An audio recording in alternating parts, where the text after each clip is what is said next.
Vriende, 'n hartlike goeienaand van my kant af. Dit is voorware voorreg om vanaand weer saam met jou 'n paar oomblikke stil te word rondom die Here se woord en ja, kan ek maar sê, so as 'n radiogemeenskap. Ek het dit aan die begin gesê en ek bly by dit. Pinkster is 'n besonderse tyd.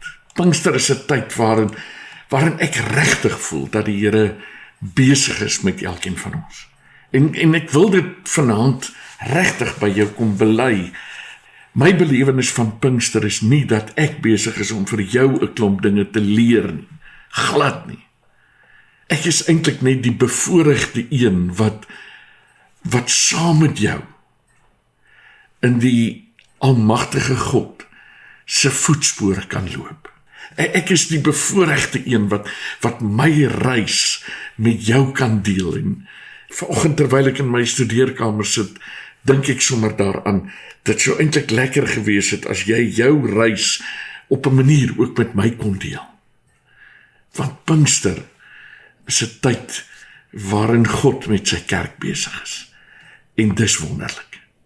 Gisteraand, terwyl van julle wat dalk 'n besige dag gehad het, gisteraand het ons vir mekaar gesê, in die woorde van Jesus, as dit U wil is, laat die beker by my verbygaan. Ons het vir mekaar gevra, help dit om te bid. Is God se ewige raadsplan nie so ewig en so vas dat dit nie kan roer nie? En uiteindelik het ons 3 dinge geleer. Die eerste daarvan dat Jesus erken dat God is 'n God van almag. God het my en jou lewens in sy hande en daarom, en dit was die tweede ding, het ons die vrymoedigheid om na God toe te gaan. Jesus het geweet wat voor lê, maar ten spyte daarvan, ten spyte van die feit dat hy 'n diepe insig het in die feit dat daar eintlik geen ander verlossingsplan is nie, het hy die vrymoedigheid om met sy Vader te praat, omdat ons oor alles met God kan praat. En dan die derde, het ons vir mekaar gesê, God sien verder as ek en jy. Dit wat vandag vir ons 'n uitdaging en daarmee saam 'n teleurstelling is, omdat dit anders uitspeel as wat ons dit dalk voorsien het, val iewers in God se raadsplan in.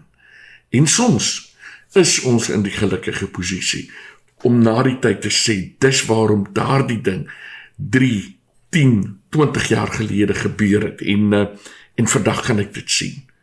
Nou het ons mos vir mekaar gesê, ons sien nie altyd nie, ons weet nie altyd nie, alles het nie 'n goeie uitkoms nie. Maar ten minste weet ons lewe vanuit God se hand. Voordat ons by vanaand se tema kom ons bid net eers saam. Barmhartige en liefdevolle Hemelse Vader, Here, ons wil vanaand onsself voor U kom opstel. Ons wil, Here, vanaand vir U kom vra, dat U deur U woord en deur U Gees met ons sal praat. Here, dit is vir ons kosbaar, dat waar ons ander Dinsdae aande besig is met 'n klomp dinge, dat ons regtig nou net in 'n paar oomblikke kan kom stil word. En dit maak Pinkster so 'n spesiale tyd. En nou is dit ons gebed, Here.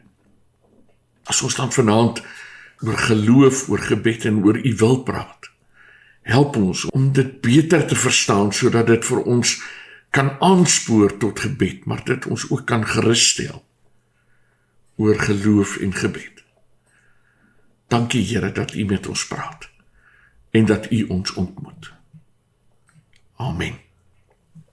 Vriende, vanaand kom ons by 'n vraag wat ek dink sommige van ons vra na aanleiding van dit wat ons soms op sosiale media lees. Ek praat soms altyd van die sosiale media predikers. Dis nou daai mense wat, ekskuus, ek veralgemeen nou baie kras, maar dis nou daai mense wat nie veel iets anders het om te doen nie, en dan maak hulle hierdie uitsprake oor God. En ek moet eerlik vir julle sê, ek kry soms koue rillings as ek dink hoe dat mense nie bevry word deur hierdie opmerkings, maar hoe dat hulle eintlik juis verkneg word. Hoe dat dit nie geloofsbevrydende uitsprake is nie, maar ons eintlik gevange gehou word deur die leuns wat mense vertel aangaande God en aangaande ons geloof. Dit is weliswaar nie iets niets nie. Ons het 'n paar keer vir mekaar gesê, die regte ding wat Job se vriende gedoen het, was om by hom te kom sit in sy ellende. Die grootste fout wat hulle gemaak het, was om hulle monde oop te maak. Ek het net al te veel keer gelees en gehoor dat mense, wanneer iemand vir hulle sê, ek verstaan nie hoe die Here werk nie, ek verstaan nie dat dit gebeur het nie, omdraai en sê, jy het nie reg gebid nie, jy het nie gelowig gebid nie, jy het nie genoeg geglo nie.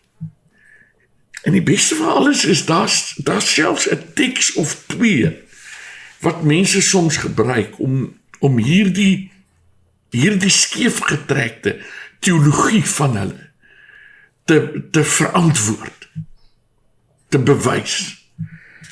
Een daarvan is die teks wat sê, as jy maar die geloof van 'n mosterdsaadjie gehad het, sou jy vir hierdie berg sê, gaan werp jou in die see. Nou, julle weet, ek het 'n kort deel van my klein lewe, hier so middellaerskool, het ons in De Dorings gewoon. Pa het altyd gepraat van die Jerusalem van Suid-Afrika, want die berge reg rondom, in daai pragtige vallei. Kom, ek bely dit man, as jy dalk met 'n glimlag op jou gesig sit, sal ek dit heeltemal verstaan, maar ek het die voorreg gehad om in 'n gelowige huis groot te word, waar pa en ma my op so 'n konkrete manier van God geleer het, dat ek onthou hoe dat ek by geleentheid so na een van die berge gekyk het en gebid het en gesê, die Here, in U naam moet hierdie berg pad gee. En ek onthou hoe ek my oë oopgemaak het en gewag het dat hierdie berg moet verdwyn. Nou, gelukkig dan nou volgens die teorie van die sosiale teoloë was my geloof seker te klein. Deur die genade is die berg nog net daar en vorm my deel van die vallei in De Dorings. So, hoe nou? Die verhaal, Markus 9, is 'n verhaal wat op die oog af sê, my en jou geloof, die krag van ons gebed, die krag van ons geloof, het 'n invloed op wat gebeur. Kom ons lees dit gou. Markus 9, ek lees daarvan van vers 14 af. Toe hulle, dis nou die disippels weer by die ander disippels kom, sien hulle 'n groot menigte mense daar rondom hulle en skrifgeleerdes wat met hulle redeneer. Die hele menigte was verras toe hulle Jesus skielik sien en het nader gehardloop om hom te verwelkom. Hy het vir die skrifgeleerdes gevra, waaroor redeneer julle met my disippels? En een van die mense het geantwoord, meneer, ek het my seun na u toe gebring, omdat hy van 'n gees besete is, wat hom stom maak. Elke keer as die gees hom gryp, gooi hy hom op die grond neer. Dan kry hy skuim om die mond en hy kners op sy tande, sy spiere trek saam. Ek het die disippels gevra om die gees uit te dryf, en hulle kon nie. Jesus sê toe vir hulle, ongelowige geslag. Hoe lank moet ek nog by julle wees? Hoe lank moet ek julle nog verdra? Bring hom hier na my toe. Hulle het die seun na hom toe gebring. Net toe die gees vir Jesus sien, het hy die seun geweldig stuiptrekkings laat kry. Hy het op die grond neergeslaan en gerol met stuiptrekkings, skuim in sy mond. Jesus het vir die pa gevra, hoe lank is dit al dat dit hom oorkom? Van kleins af, antwoord hy. En baie keer het die gees hom al in vuur en in water gegooi om hom dood te maak. As u tog miskien iets daarin kan doen, kry ons jammer en help ons. As u iets kan doen, sê jy, antwoord Jesus. Vir die een wat glo kan alles. Ek glo, roep die seun se pa dadelik uit. Help my in my ongeloof. Toe Jesus sien dat 'n menigte mense aangestroom kom, het hy die onrein gees skerp aangespreek. Jou stom en dowe gees, ek gebied jou, gaan uit hom uit en moet nooit weer in hom invaar nie. Die gees het hom laat skreeu en ewig stuiptrekkings laat kry en toe uit hom uitgegaan. Dit het gelyk of die seun dood is, sodat baie mense gesê het, hy is dood. Jesus het hom egter aan die hand gevat en opgehelp, en hy het opgestaan. Nadat Jesus huis toe gegaan het, toe hulle alleen was, het sy disippels hom gevra, waarom kon ons die gees nie uitdrywe nie? Hy het vir hulle gesê, hierdie goed kan met niks anders as met gebed uitgedryf word nie. Ons gaan net tot daar lees. Vriende, ek het jou gisteraand gelos met die vraag, as God nou enigiets kan doen wat jy glo hy kan doen, sal iets gebeur. Wat ek eintlik maar vir jou vra is, wat glo jy kan God doen en wat is vir hom onmoontlik? Wat is die grense van God se almag? Ek wil vir bykanse weet, sê ons dit nou al vir mekaar, om in die voetspore van 'n onverklaarbaar almagtige God te loop. Ek het donderdag aan begin deur vir jou te sê, die vertrekpunt van hierdie reeks vir my is om onomwonde te bely. Ek glo in God as 'n drie-enige God, volkome almagtig. Dit is my vertrekpunt. Maar wat glo jy oor God? Ons sit hier 'n pa, en ons weet 'n pa sal enigiets doen vir sy kind wat siek is. Hy bring sy kind na Jesus toe, maar hy beland eers tussen die disippels, en as hy dan vra dat hulle die bose gees moet uitdryf, dan kan hulle nie. En waarskynlik is dit nie presies duidelik waarom nie, ons gaan net nou terugkom na dit. En nou gebeur 'n interessante ding, hy kom uiteindelik by Jesus, en dan is sy reaksie, as u kan, help ons. As u iets kan doen.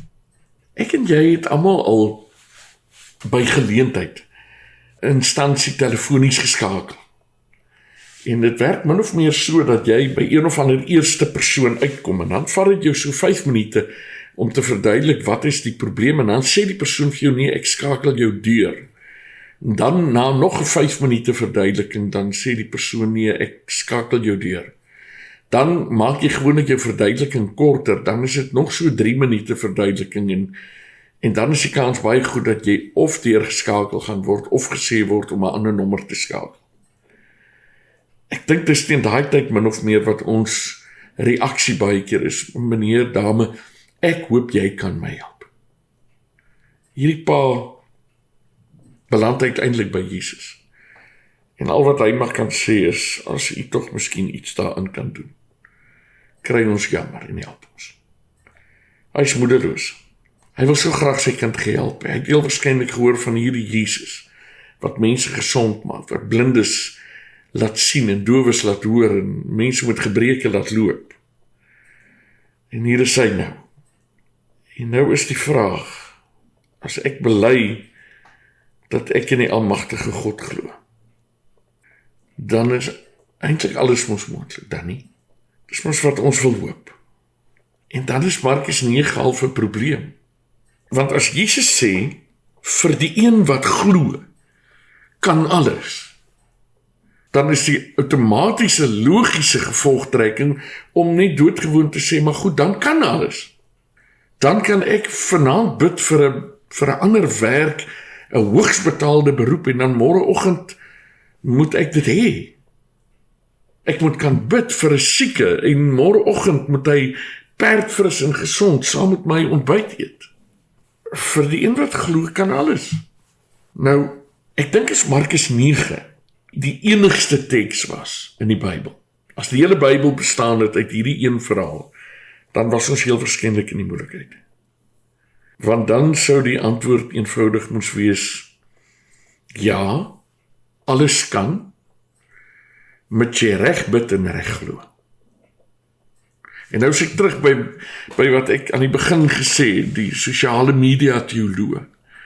Dis partymal hierdie tipiese oorsaak-gevolg waarmee hierdie mense werk.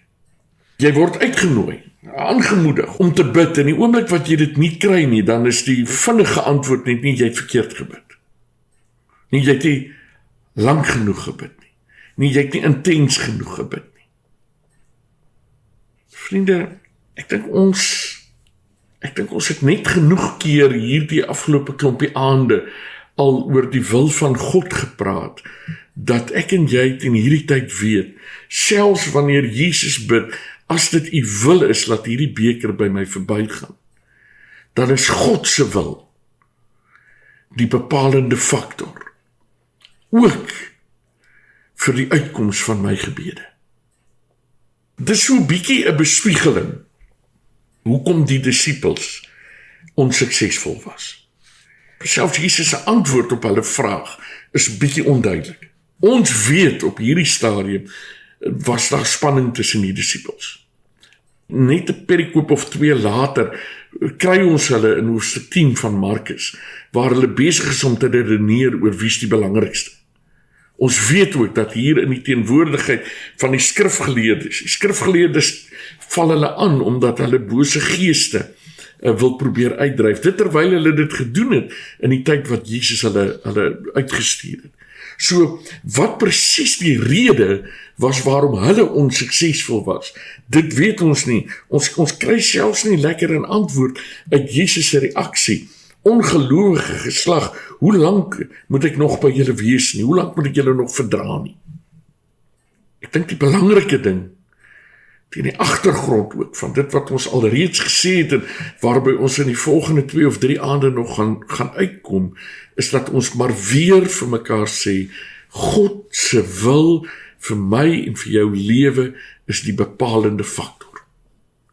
God kan as 'n almagtige, soewereine God ook sy wil verander. Ons is nie 'n opgewende horlosie wat maar wag dat dit afloop nie. Ons kan bid en ons kan met verwagting bid dat die Here ons omstandighede kan en wil verander. Maar ons moet dit vir mekaar sê. Dis nie die krag of die omvang van ons gebed of geloof wat die uiteinde bepaal nie. Ek weier om te aanvaar dat dit ek was wat nie hard genoeg of lank genoeg gebid het. Vir my eie pa byvoorbeeld, toe hy in die hospitaal was en uiteindelik gesterf het. Ek weier om te aanvaar dat ons iemand anders moes gekry het, of dat ons meer mense moes gewees wat gebid het, dan sou my pa nog gelewe het. Vriende, ek het vrede gemaak daarmee, dat 'n almagtige God, lank voor 27 September 1941, besluit het, dat op die oggend van 20 Maart 2020, my pa die laaste keer 'n asemteug sou neem. Ek glo dit met my hele hart. My en jou lewe is in God se hande. Van voor ons geboorte, dag vir dag. God se wil maak voorsiening vir die keuses wat ons maak, vir die foute wat ons maak. God se almag word nie geraak deur dit wat ons doen nie. In sy genade en in sy liefde is daar ruimte vir verandering. Maar ek en jy sal nie 'n dag langer lewe omdat ons 'n mooi gebedjie gebid het, of omdat ons sogenaamd die regte mens daar gehad het om vir ons te bid nie.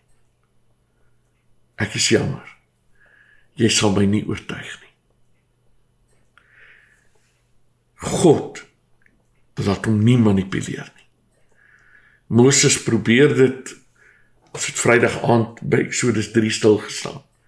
God laat hom nie manipuleer deur baie woorde of wie dit is of hoeveel dit is nie. Trouwens, ons het na die teks verwys daar in Matteus 6, God wat net sê, moenie op straathoeke staan en bid, waar mense julle kan sien nie. Gaan bid in jou binnekamer, daar waar jou Vader in die verborge kan sien. Vriende, ons kan nie Markus 9 vat en sê, okay, ek verstaan skielik God se wil. Ek verstaan skielik die krag van gebed. En die krag van gebed het alles te maak met die een wat bid nie. Dis nie wat hier staan nie. Die krag van gebed lê in die een tot wie daar gebid word. Daarom bid ons tot 'n almagtige God en nie tot 'n Baal profeet of 'n Boeddha beeld. Ons aanbid 'n almagtige God. En die almagtige God sê, en hy leer ons, vra en vir julle sal gegee word.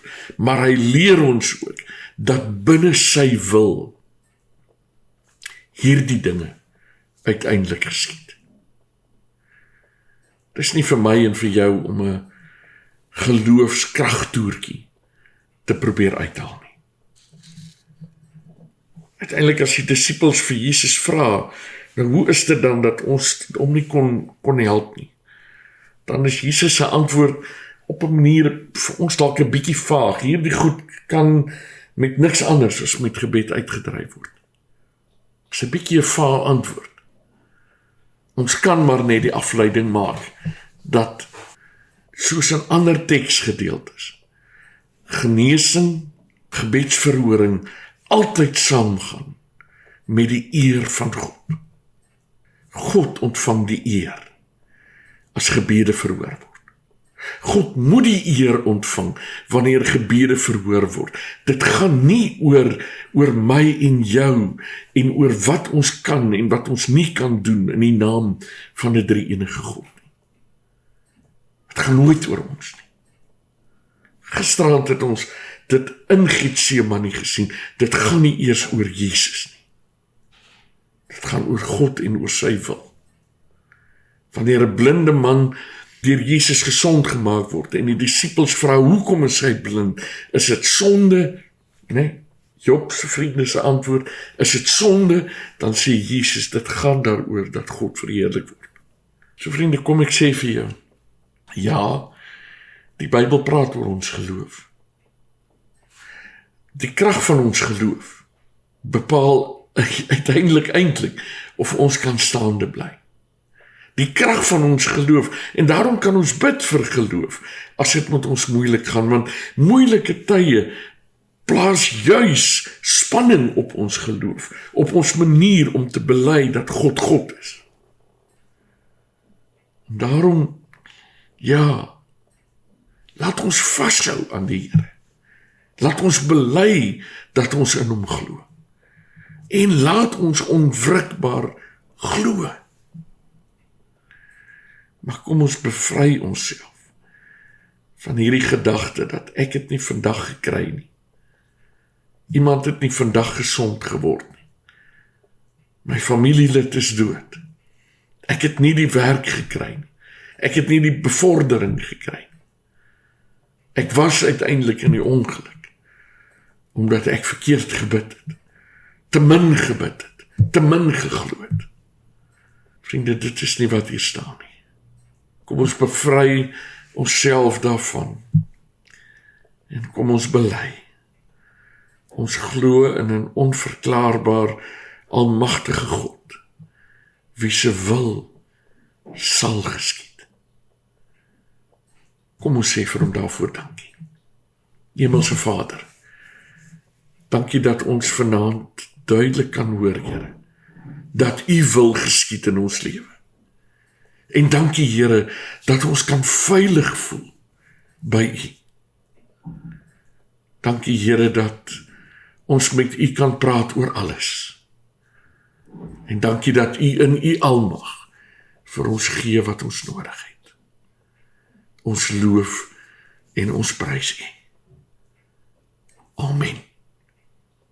Vriende, ek gaan jou na môre aand toe uitnooi.